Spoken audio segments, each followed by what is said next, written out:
Chapter 1. To the Guillotine. My grandfather loves telling me stories.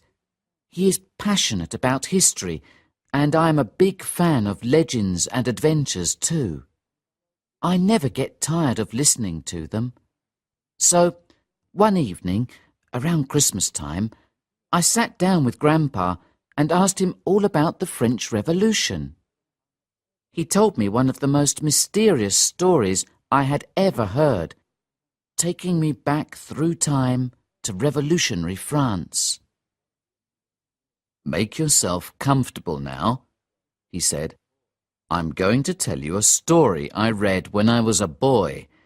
It was so thrilling. I can still remember every detail." "Have I heard it before, Grandpa?" I asked. "Well, let's see now. It's called The Scarlet Pimpernel. Does that mean anything to you?" "I've never heard of it," I replied. "That's what I thought. Listen carefully now. Our story begins in Paris in the 18th century, during the French Revolution." "I remember," I interrupted. "Our history teacher told us all about the guillotine and how the aristocrats had their heads cut off." "As I was saying," Grandpa continued, "in 1789, the French people took back power from the monarchy. The corrupt French kings and queens were rich, but the ordinary people didn't even have enough to eat. They wanted revenge. Counts and countesses, dukes and duchesses, barons and baronesses, and even the king and queen went to the guillotine." By now, I was curious. "That sounds really violent. Didn't the aristocrats try to escape?" "Well, some of them certainly tried their best," Grandpa explained. "Every afternoon, just before the gates of Paris closed, aristocrats tried to escape. They left the city in disguise. Men dressed as women, women as men, children as beggars." "But weren't there any soldiers on duty? Didn't they check people going through the gates?" "Oh, yes, and the citizen soldiers caught the aristocrats almost every time. But some were clever enough to escape the Committee of Public Safety and go to England, where they started a new life. This is where the Scarlet Pimpernel comes in, and here's where our story really begins." "One particular soldier, Sergeant Bibot," Grandpa began, "could find an aristocrat in any disguise. He played with his prey like a cat plays with a mouse. He let the aristocrats through the gates and, just when they thought they were free, ordered his guards to capture them. No one could escape him, and no man could be happier in his job. But for some time now, Bibot had heard strange rumours about disappearing aristocrats. He was furious. How could they possibly get through the net? People said that a courageous band of Englishmen organised the escapes, and their leader was clever and terribly audacious. At the scene of every escape, the mysterious Englishman always left a sign. A note with a small, star-shaped flower drawn on it. The Scarlet Pimpernel. Of course, the members of the committee were angry and embarrassed at the news. They decided to offer a large sum of money for the capture of the elusive Scarlet Pimpernel. Dear old Sergeant Bibot thought he was cleverer than anyone else. He was hoping to catch such a valuable prey. He wanted to succeed where everyone else had failed. Secretly, he dreamt of being as famous as the Scarlet Pimpernel. Chapter 2. Signed, The Scarlet Pimpernel. Every time a cart stopped at the gates, Bibot searched it from top to bottom. He didn't want to end his life like Citizen Gropier. His stupidity cost him his head. What happened to Gropier then? I asked Grandpa. Gropier was a sergeant too. His job was to guard the city gates, like Bibot, and make sure that no aristocrats got through. One afternoon, a cart filled with barrels stopped at his post. An old man was driving it, and a boy was sitting next to him.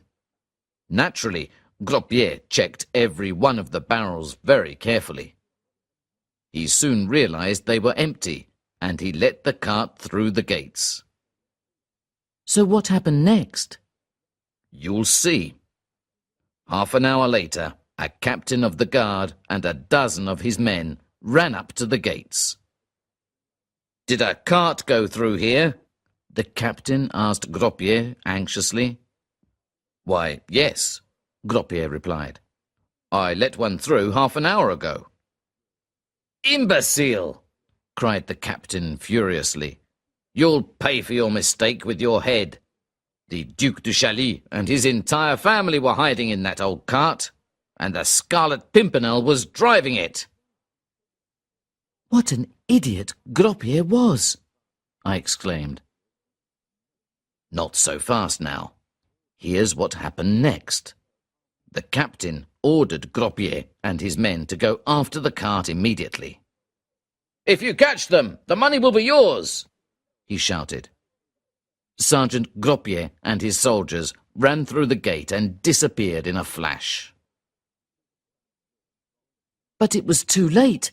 "This time you're wrong," laughed Grandpa. "The aristocrats weren't hiding in the barrels, and the driver wasn't the Scarlet Pimpernel. The captain was that damned Englishman in disguise, and every one of his soldiers was an aristocrat." Incredible! "Incredible, but true," Grandpa said. After that, Bibot was determined not to be tricked in the same way.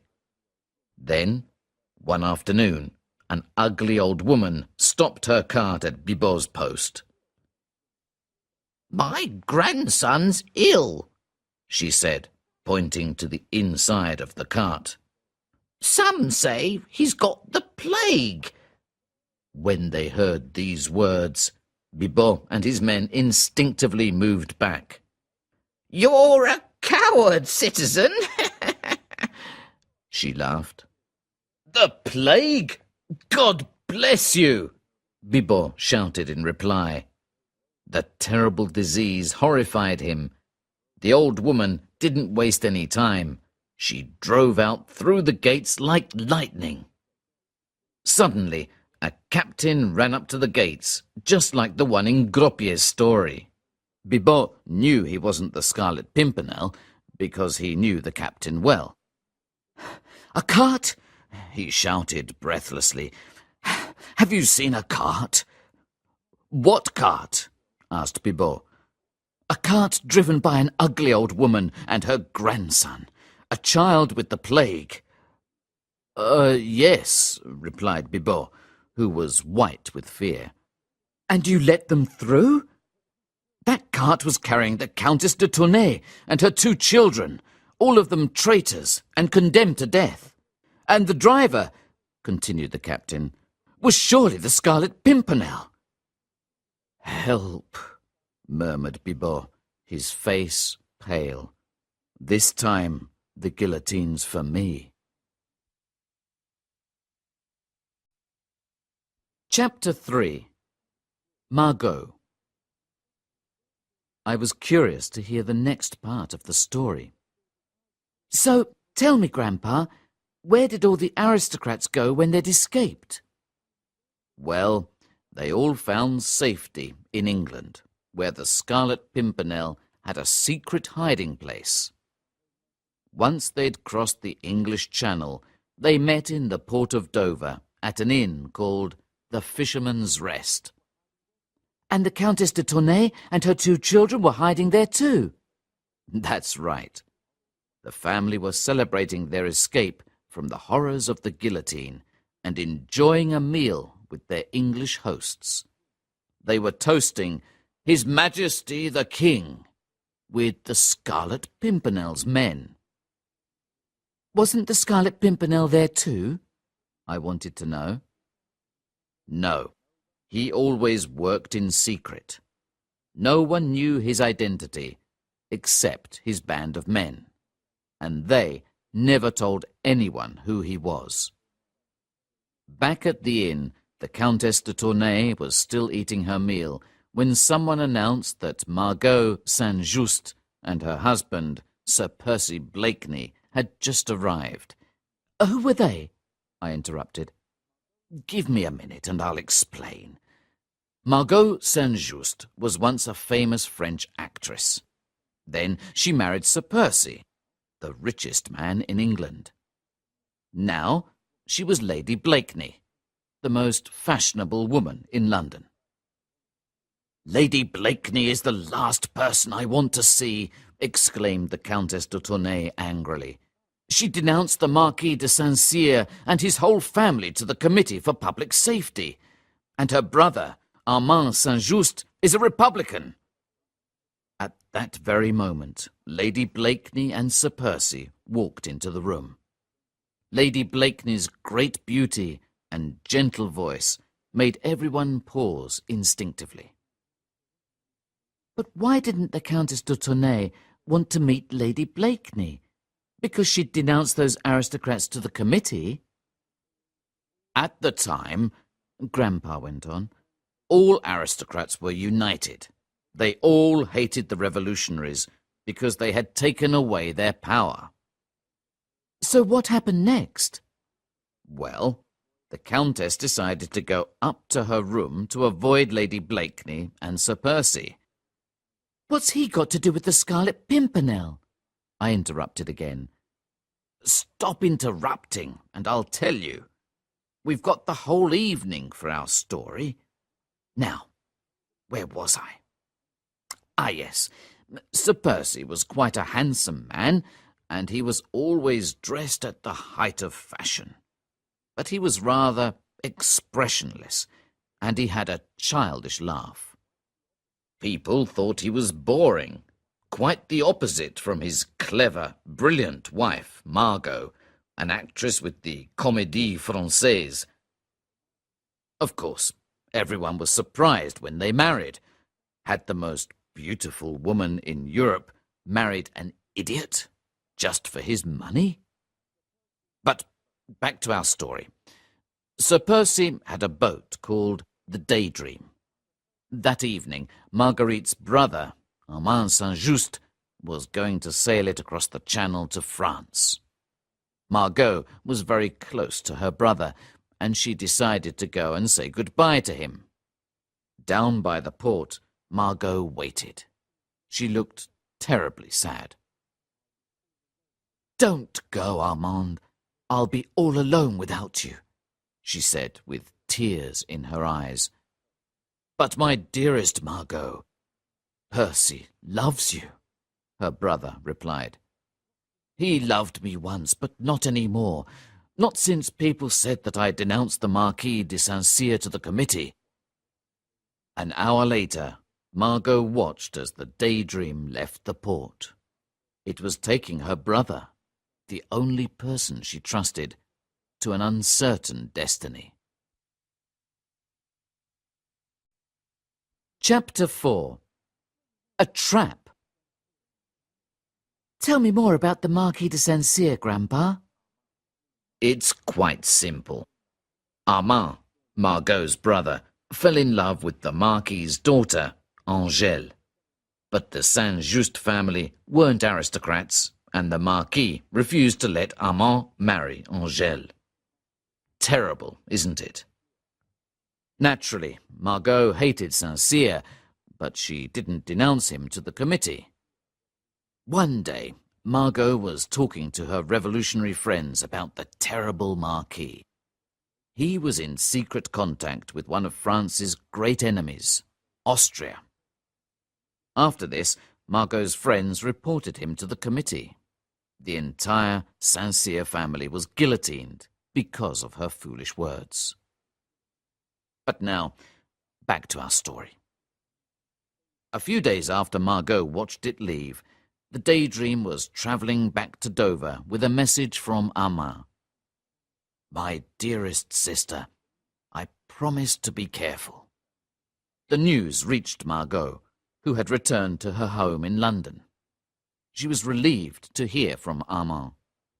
She felt relaxed enough to go to the opera that evening, and she sat happily in her box at the theatre, listening to an opera by Gluck. During the third act, someone knocked quietly at the door. "Come in," Margot said, without turning around to see who was there. "Citizen, I must speak to you," said a voice. Margot looked round. Her mysterious visitor was standing in a dark corner of the box, so no one in the audience could see him. But wait, Margot knew him.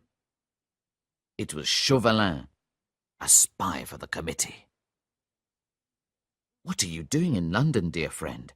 You serve France, not England," Margot exclaimed. "I wanted to talk to you in private, so I waited until you were alone. We don't have much time, citizen, so listen carefully. Your brother is in danger." "I don't believe you. This is all a plan to frighten me. What do you want, Chauvelin?" "We need your help, citizen. France needs you to find the Scarlet Pimpernel." "I'm not interested in him." "And what about your brother, Margot? My spies have found a letter from him to the Scarlet Pimpernel." "Well?" Margot exclaimed. "Well, dear Margot, your brother is a member of the League of the Scarlet Pimpernel." "That's ridiculous. Armand hates aristocrats. He'll never help them as long as he lives." "You're wrong, citizen. Armand is working with the Scarlet Pimpernel, and I have a letter to prove it." Chauvelin smiled. "What do you want from me?" Margot asked angrily. "If you help me to find the Scarlet Pimpernel, France's most hated enemy, your brother's life will be saved." "Did she agree, Grandpa?" I asked anxiously. Did she have any choice? Margot knew what she had to do. "If I don't help Chauvelin find the Scarlet Pimpernel, Armand will go to the guillotine," she cried. Chapter 5. Lord Grenville's Ball. I was still curious. But what did Margot really think about the Scarlet Pimpernel? Well, she was certainly fascinated by him, and just think, a clever, beautiful woman like Margot married to an idiot like Sir Percy. Now, the Scarlet Pimpernel was truly inspirational. He was strong, courageous, and charming. He had a band of loyal men who followed him blindly, and his secret identity made him seem even more gallant. "If I meet him, I'm sure I won't be able to resist his charms," Margot thought to herself. And she thought that her husband didn't love her anymore. But how did she plan to find the Scarlet Pimpernel? I asked. "Here's what happened next," Grandpa went on. Chauvelin had told her to go to the ball at Lord Grenville's home that evening. Chauvelin's spies had given him some information about the Scarlet Pimpernel.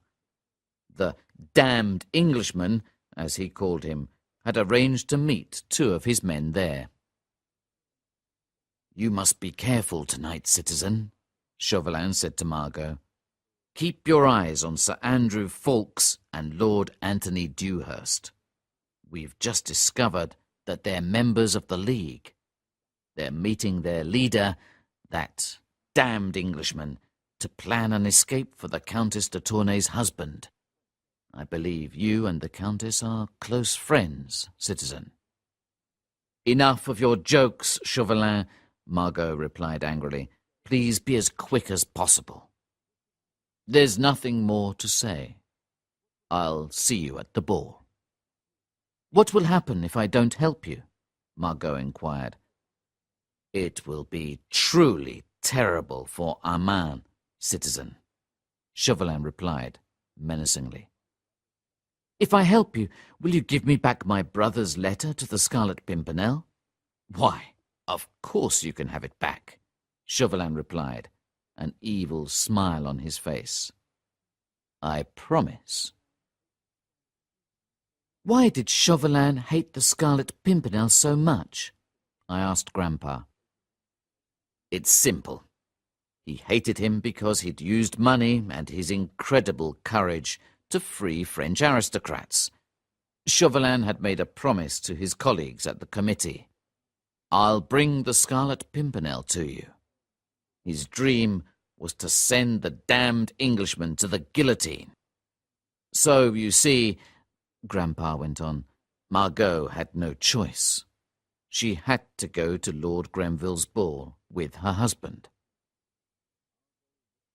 Later that evening, Margot looked around at Lord Grenville's guests, trying to imagine who the famous hero was.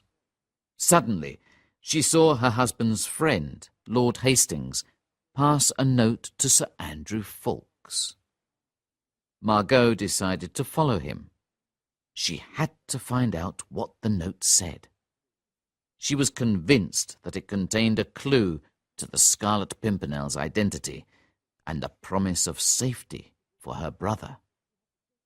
But before she could read the note, she had to get it from Sir Andrew, I interrupted. That's right. But don't forget, Margot was a very clever woman.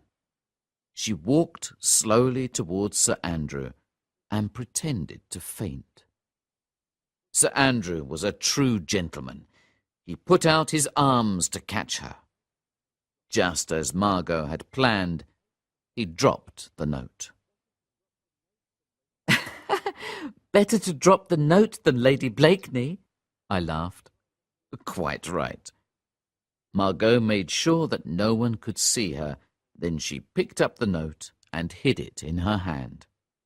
Sir Andrew carried her to a sofa, then went into another room to get help. Margot quickly took her chance. She read the note. As she finished reading, Margot's eyes fell on a small red flower. I must leave for France tomorrow. If you still want to speak to me, I'll be in the dining room at the time we arranged, 1 o'clock. Chapter 6. A Promise. What did she do with the note, Grandpa? I asked. I could not wait to hear what happened next. She quickly put it back where Sir Andrew had dropped it, then lay down on the sofa. Just in time. A moment later, Sir Andrew came back with a glass of water. As Margot opened her eyes to thank him, she saw that the note had disappeared. Sir Andrew was certainly a gentleman, but he never forgot his duty to the League. As the clock above the fireplace struck midnight, Margot suddenly realized that the moment had come to save her brother. But did she have to send the Scarlet Pimpernel to the guillotine? Her eyes met Chauvelin's across the room. He knew Margot had discovered something. Chauvelin moved silently towards his prey. I believe you have something to tell me, he said menacingly. I'm only doing this to save my brother's life, Margot cried. She told Chauvelin about the note.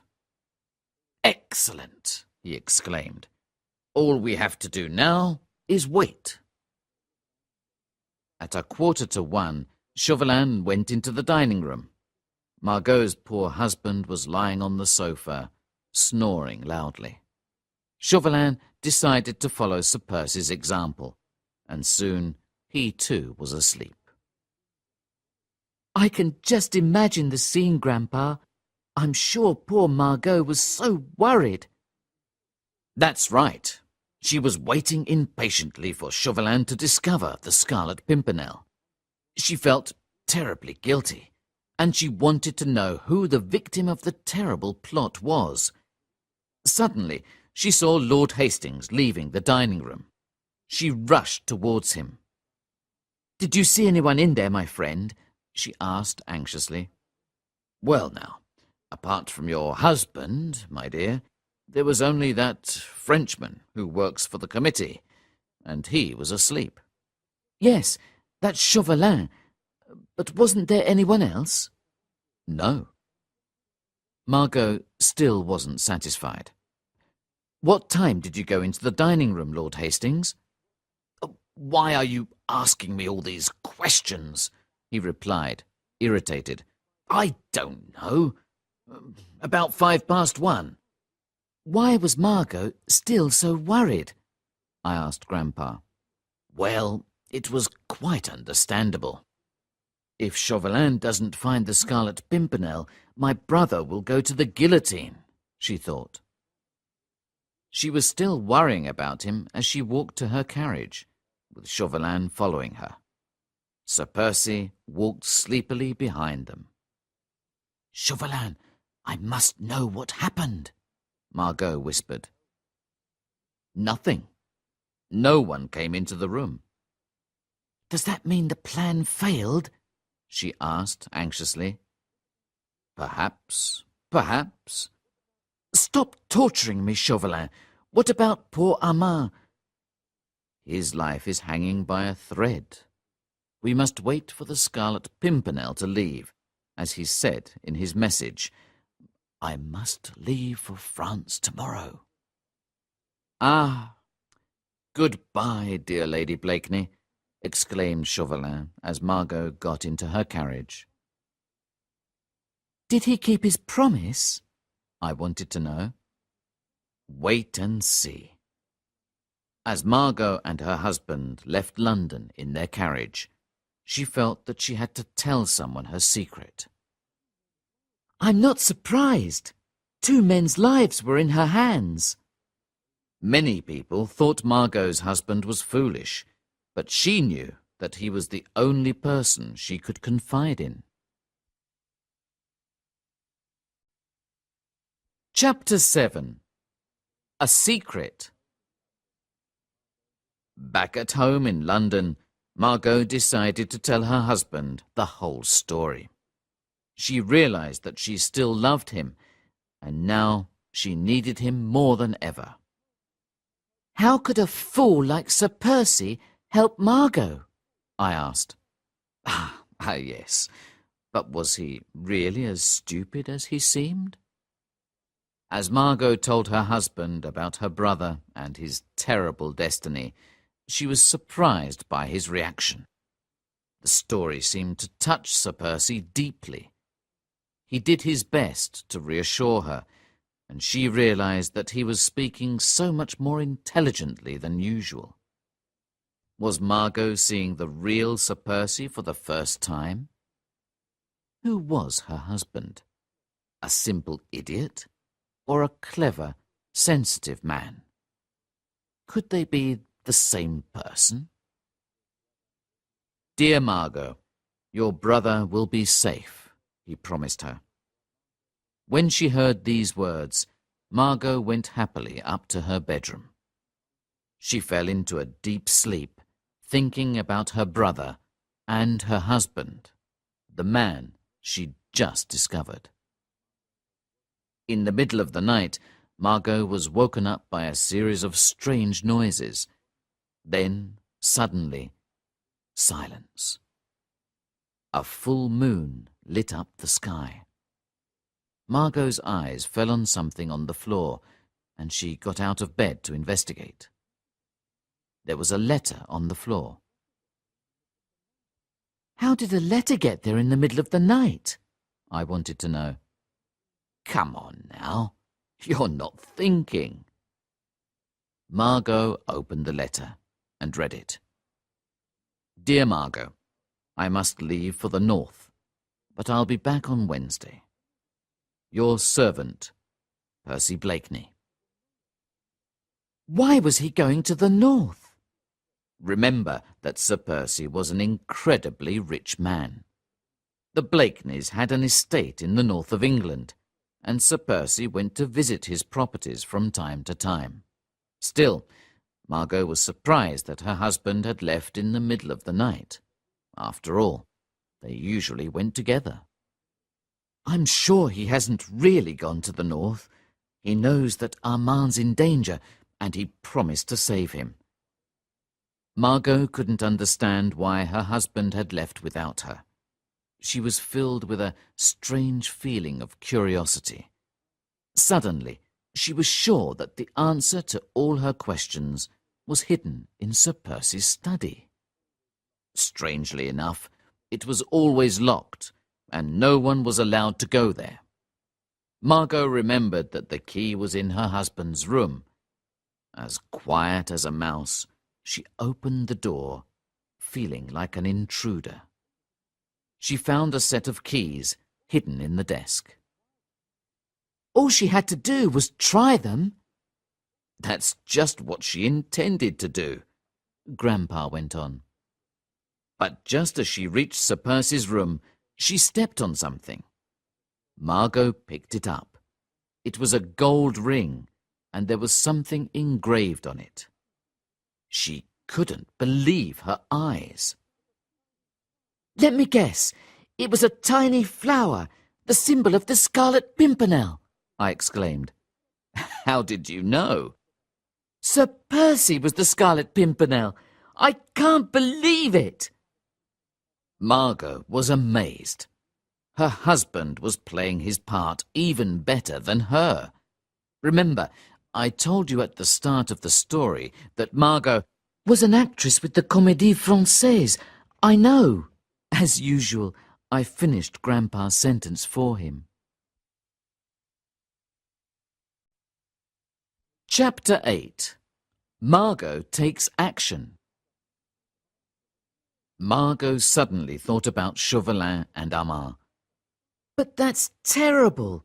She'd sacrificed her husband to save her brother. That's right, Grandpa continued. Margot was filled with despair. She'd helped Chauvelin find the Scarlet Pimpernel, but he was her husband. Now she risked losing the two men she loved. She had to take action. Margot remembered the note she found that evening at Lord Grenville's ball. I must leave for France tomorrow. Chauvelin had already guessed who the Scarlet Pimpernel was, but he hadn't said anything to Margot at the ball. One thing was certain. Chauvelin wanted to trap him. There was still time for Margot to act. She packed her bags and prepared for the journey to Calais, where all the boats from England arrived. Calais was her last chance, the only place she could save the Scarlet Pimpernel. Who knows which road he'll take to Paris? And how will I ever find him when he's there? She thought. Margot's saving the Scarlet Pimpernel. The roles are reversed, I exclaimed. Quite right. But remember, it was Margot who betrayed him. After all, she gave Chauvelin the information he needed to find him. And I suppose Calais was the easiest place for Chauvelin to set his trap. So Margot had to get there first to save her husband. She had to act faster than ever before. Margot travelled to Dover, then took a boat to Calais. The journey wasn't easy. Strong winds made the boat sail faster, but the sea was extremely rough. At last, Margot arrived in Calais. She was relieved to be back on land again. There were signs of the revolution everywhere in Calais, and all the men were wearing red caps with the revolutionaries' tricolour rosette. Margot went straight to the Chat Gris, the inn where all the English aristocrats stayed when they first arrived in Calais. If I'm lucky, she thought, my husband will be there. The revolutionaries had left their mark at the inn. Margot read what they'd written all over the walls. Liberté, égalité, fraternité. She reserved a room for the night, then went to speak to the owner of the inn. Sir, I have a very good friend who often comes here. He's always in Calais on business. He's a tall, elegantly dressed man. Have you seen him? She whispered. A tall Englishman, you say? Why, yes, he was here today. You saw him then? Of course. How could I forget such a fashionable man? But he's already left. It must be him, murmured Margot. Did you say that he's gone? She asked anxiously. Yes, madam, but he'll be back. He ordered dinner. So Chauvelin's plan had failed then? Yes, and Margot had never felt so happy, Grandpa explained. I'll see my husband again this evening, she thought. She was relieved that she'd arrived in time to save his life. Where was Chauvelin? Oh, Chauvelin was in Calais too. He wanted to look for the Scarlet Pimpernel in secret, so he disguised himself as a priest. But Margot still had to warn her husband, didn't she? The Scarlet Pimpernel couldn't change his plans, I said. What plans? Grandpa, you're the one telling the story. The Scarlet Pimpernel had gone to France to save Margot's brother, Armand, and the Count de Tournay. Of course, of course. He couldn't abandon the people who trusted him. Now, where was I? Ah, yes. Chapter 9. The Trap Closes. Do you remember the note that Margot found? Grandpa asked. It proved that Armand was in league with the Scarlet Pimpernel. Yes, and Chauvelin had promised to give it back to Margot. That's right. Now, the note also described a secret hiding place where Armand, the Count de Tournay, and other members of the League were all hiding. Père Blanchard's hut, as they called it, was just outside Calais. Back at the Chat Gris, Margot was certain that her husband was out of danger. She sat down to rest in a comfortable armchair near the fireplace. The chair had its back to the door, so Margot couldn't see who came in. The room was so quiet, and the fire so warm and reassuring, that she began to feel sleepy. Suddenly, she heard a noise. Somebody was coming in. Her husband! I exclaimed. This time, you're wrong. She heard the voice of the Scarlet Pimpernel's mortal enemy, Chauvelin. Margot was so terrified she couldn't move. She sat as quietly as she could, listening to the conversation between Chauvelin and his assistant, Degas. What's the latest? Chauvelin whispered. We carried out all your orders, sir. I positioned my men outside Père Blanchard's hut. They saw some men go in. We know that Armand, the Count de Tournay, and members of the Scarlet Pimpernel's band are hiding there. What about the Scarlet Pimpernel? He isn't coming to the inn. You're wasting your time. We heard that he'll be at the hut any minute. Chauvelin couldn't believe his ears. Impossible! Come on, we must go there at once. I don't want to miss that damned Englishman.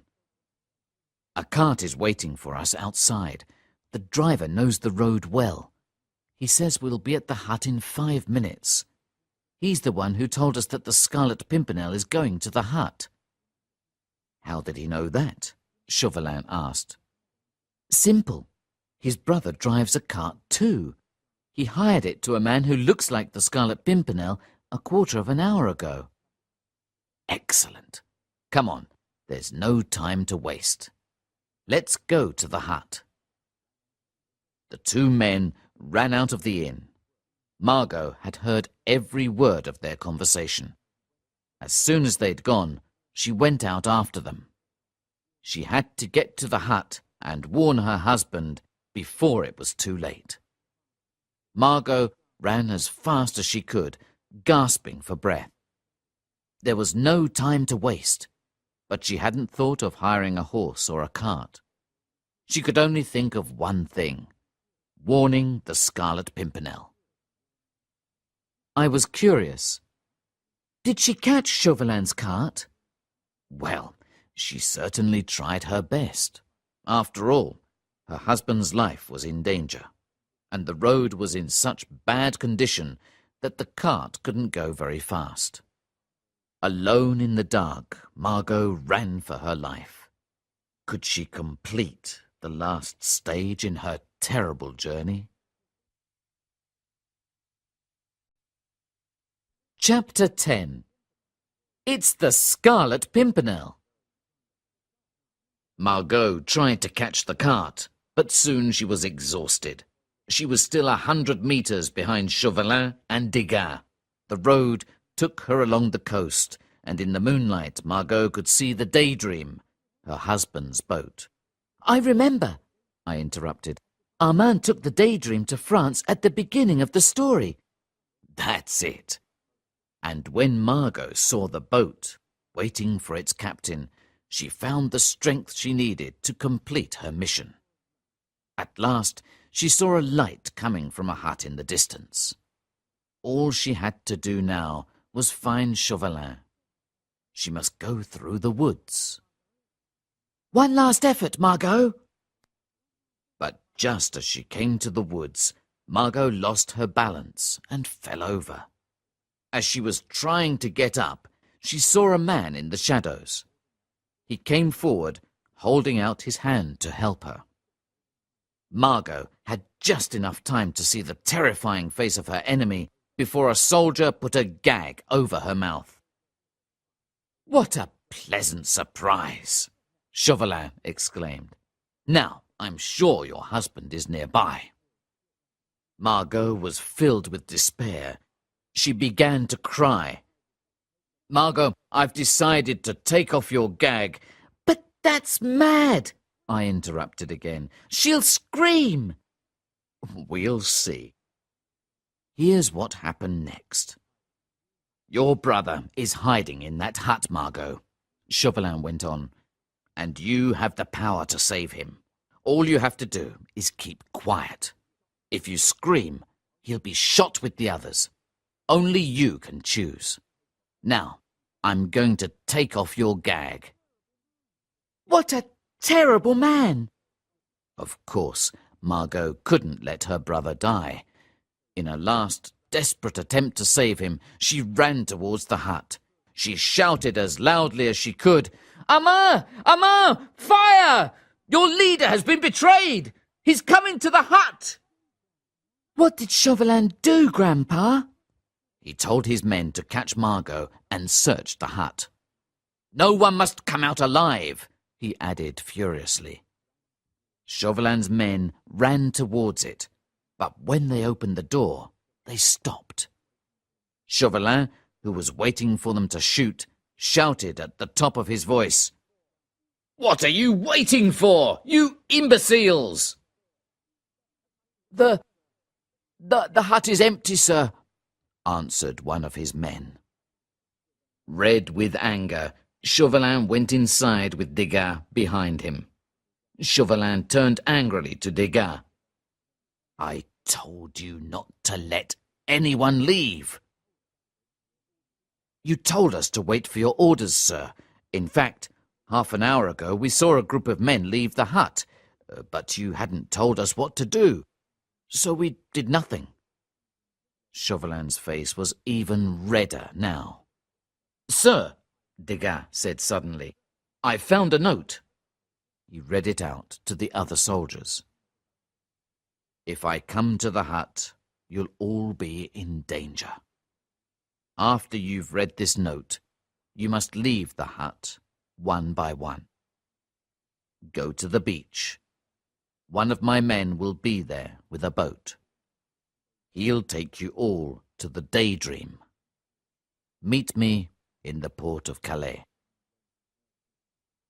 When he heard this, Chauvelin regrouped his men and they prepared to leave for Calais. He was in such a hurry that he forgot about Margot. She was lying on the ground, unconscious. "How did he get to Calais, Grandpa?" He took the horse and cart.